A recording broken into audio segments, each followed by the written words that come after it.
29 अक्टूबर को world stroke day मनाया जाता है। स्ट्रोक का खतरा वैश्विक स्तर पर बढ़ता जा रहा है। कुछ दशक पहले तक इसे उम्र के साथ होने वाली समस्या के तौर पर जाना जाता था। हालांकि अब युवा आबादी भी इसकी शिकार होती जा रही है।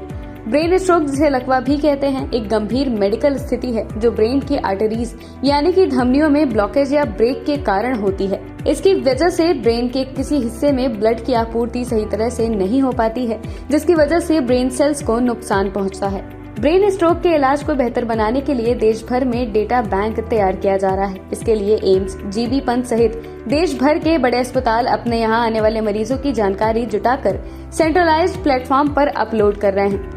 कुछ सालों का डेटा एकत्रित होने के बाद इन पर अध्ययन किया जाएगा। इसके अलावा समय को लेकर भी अध्ययन चल रहा है ताकि उपचार नीति में सुधार किया जा सके। स्ट्रोक पड़ने पर दिखते हैं ये संकेत: शरीर के एक तरफ चेहरे, बाह या पैर में सुन्नता या कमजोरी, बात करने में कठिनाई या समझने में दिक्कत, एक या दोनों आंखों से देखने में परेशानी, चलने में परेशानी होना, बेचैनी महसूस होना या फिर अपना संतुलन खोना, बिना किसी स्पष्ट कारण के गंभीर सिर दर्द, हाथ से लेकर पैर तक का शरीर का एक हिस्सा लकवाग्रस्त होना, आवाज सही नहीं आना या मुंह का टेढ़ा होना भी स्ट्रोक के ही लक्षण हैं।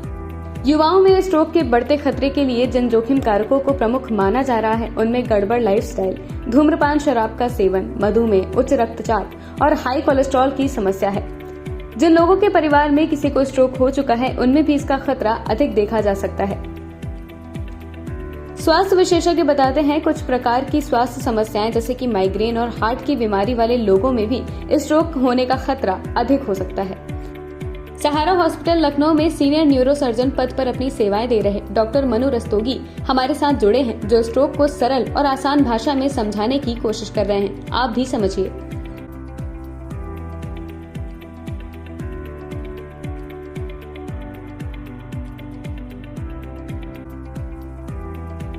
नमस्कार मित्रों, मैं doctor Manu Rastogi, senior neurosurgeon, Sahara hospital.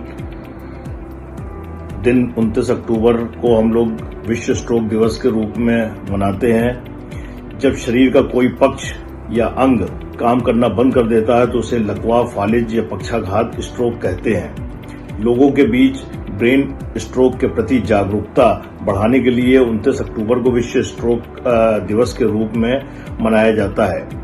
Stroke Bharat में मृत्यु और विकलांगता का प्रमुख कारणों में से एक है। स्ट्रोक के 80% मामलों में सरल उपायों द्वारा रोका जा सकता है। स्ट्रोक दो तरीके के होते हैं, हेमरेजिक स्ट्रोक और इस्चेमिक स्ट्रोक। हेमरेजिक स्ट्रोक में मस्तिष्क में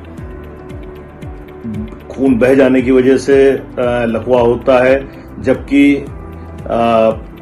इस्चेमिक स्ट्रोक में खून की नस चौक हो जाने की वजह से फालिज की शिकायत होती है। ब्रेन स्ट्रोक के बचाव के लिए कुछ जरूरी बातें हैं, जैसे मानसिक रूप से खुद को शांत रखें, तनाव मुक्त रहें, स्मोकिंग बंद कर दें, शराब का कम से कम सेवन करें, नियमित रूप से एक्सरसाइज और योग करें, वजन को न बढ़ने दें। दिल और शुगर के मरीजों को अत्यधिक सावधान रहने की जरूरत है, नियमित जांच कराते रहना चाहिए। नमक व चिकनाई का सेवन कम करें। साबुत अनाज खान पान में जरूर शामिल करें। साबुत अनाज में फाइबर अधिक होता है जो ब्लड प्रेशर को कंट्रोल रखता है। टमाटर, गाजर, हरी पत्तेदार सब्जियां, जामुन इत्यादि का नियमित सेवन करें। धन्यवाद। विभिन्न मीडिया रिपोर्ट्स के मुताबिक भारत में स्ट्रोक की औसत घटना दर प्रति 1 लाख जनसंख्या पर 145 है। शोधकर्ताओं के अनुसार हर मिनट 3 भारतीयों को स्ट्रोक होता है। स्ट्रोक से बचना है तो रखिए कुछ बातों का ख्याल। स्ट्रोक से बचना है तो कुछ बातों का ख्याल रखना जरूरी है, जैसे ब्लड प्रेशर पर लगाएं लगाम, हाई ब्लड शुगर लेवल है काल, सिगरेट और शराब को फेंके कचरे में। स्ट्रोक की संभावना को कम करने के लिए अपनी डाइट और लाइफस्टाइल में इन चीजों का ख्याल रखें। हरी सब्जियों और फल की मात्रा बढ़ाएं, तली भुनी और पैक्ड चीजों से तौबा करें। हाई सोडियम और शुगर वाली चीजों को कहें ना। खाने में हेल्दी फैट और प्रोटीन बढ़ाएं। विटामिन और मिनरल्स का भी रखें ख्याल। रोज एक्सरसाइज करना है जरूरी। भरपूर पानी पिएं। बॉडी को हाइड्रेट रखें। समय पर सोएं और जागें। नींद में लापरवाही नहीं। स्ट्रेस मैनेजमेंट है जरूरी। तनाव ना बढ़ने दें। खुश रहें। संतुलित संयमित जीवन जिएं। कैसी लगी आपको ये वीडियो हमें जरूर बताएं और किस टॉपिक से जुड़ी जानकारियां आपको चाहिए कमेंट सेक्शन में जरूर लिखें। वीडियो को लाइक और चैनल को सब्सक्राइब करना मत भूलें। आपका फीडबैक ही हमें प्रेरणा देता है। धन्यवाद।